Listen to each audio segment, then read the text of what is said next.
हे Theophilus, मैंने पहली पुस्तिका उन सब बातों के विषय में लिखी जो यीशु ने आरंभ में किया और करता और सिखाता रहा, उस दिन तक जब वह उन प्रेरितों को जिन्हें उसने चुना था, पवित्र आत्मा के द्वारा आज्ञा देकर ऊपर उठाया न गया।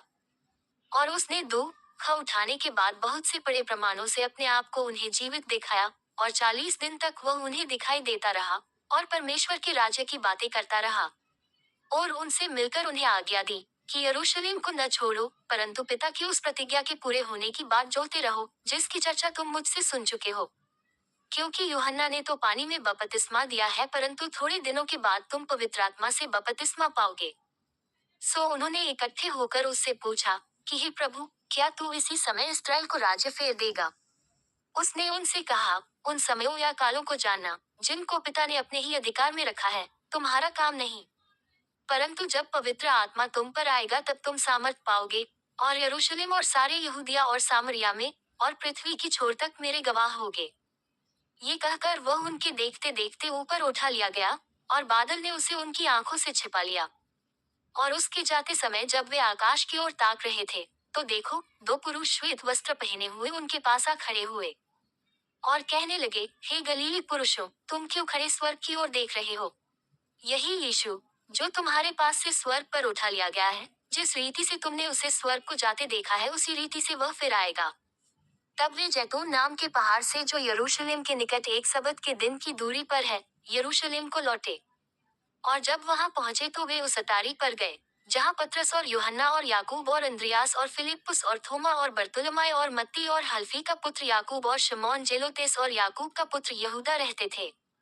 ये सब कई स्त्रियों और यीशु की माता मरियम और उसके भाइयों के साथ एकचित होकर प्रार्थना में लगे रहे। और उन्हीं दिनों में पतरस भाइयों के बीच में, जो 120 व्यक्ति के लगभग इकट्ठे थे, खड़ा होकर कहने लगा, हे भाइयों, अवश्य था कि पवित्र शास्त्र का वह लेख पूरा हो जो पवित्र आत्मा ने दाऊद के मुख से यहूदा के विषय में, जो यीशु के पकड़ने वालों का अगुवा था, पहले से कही थी। क्योंकि वह तो हम में गिना गया और इस सेवकाई में सहभागी हुआ। उसने अधर्म की कम उसने अधर्म की कमाई से एक खेत मोल लिया और सिर के बल गिरा और उसका पेट फट गया और उसकी सब इंतदियां निकल पड़ी। और इस बात को यरूशलेम के सब रहने वाले जान गए, यहाँ तक कि उस खेत का नाम उनकी भाषा में हकलदमा अर्थात लोहू का खेत पड़ गया। क्योंकि भजन संहिता में लिखा है कि उसका घर उजड़ जाए और उसमें कोई न बसे और उसका पद कोई दूसरा ले ले।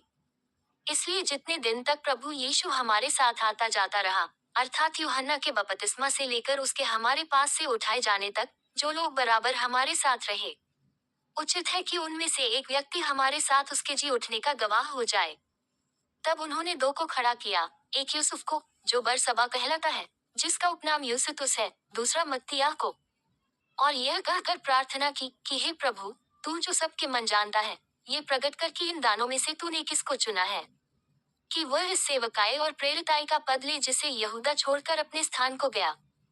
तब उन्होंने उनके बारे में चिट्ठियां डाली, और चिट्ठी मत्तियाह के नाम पर निकली, सो वह उन 11 प्रेरितों के साथ गिना गया।